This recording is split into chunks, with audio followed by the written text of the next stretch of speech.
বর্তমান যে সরকারে রয়েছে সীমান্তে যদি কেউ যায়, ভাই আপনি বারবার ফ্রেমের ভিতরে আসতেছেন, সাইড নিতে হবে।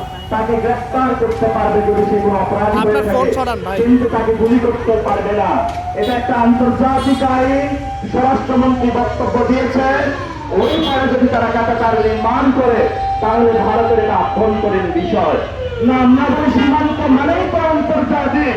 আপনি সংবিধান বুঝেন, সীমান্ত বুঝেন না, বুঝেন না। আমরা মনে করি এগুলা হলো ভুয়া সংবিধান বিশেষজ্ঞ। এখন ওখানে আমাদেরকে বলে যে আমরা কি সরকার বিরোধী, আর আপনার নামের বলে তো হলো জাতীয়তাবাদী। তাহলে তো যেই জন্য আজকে আমরা আন্দোলনে দাঁড়িয়েছি, সেই আন্দোলনটা তো প্রথমে গ্রেফতার করার কথা ছিল। জিয়াউর রহমানের আন্দোলন করেছিল, বেগম খালেদা জিয়া আন্দোলন করেছিল। উনি বলেছিলেন সার্বভৌমত্বের সাথে কোনো আপোষ করবে না। ওদের হাতে গোলামীর জিঞ্জির, ওদের হাতে দিল্লির জিঞ্জির। উনি বলেছিল আমাদের হাতে স্বাধীনতার পতাকা। তাহলে আজকে সেই স্বাধীনতার পতাকা কোথায়? সীমান্তে দুলন্টিত হচ্ছে। আমরা ইনশাআল্লাহ আমাদের আজাদীর লড়াই, বাংলাদেশের সার্বভৌমত্বের লড়াই জারি রাখবো।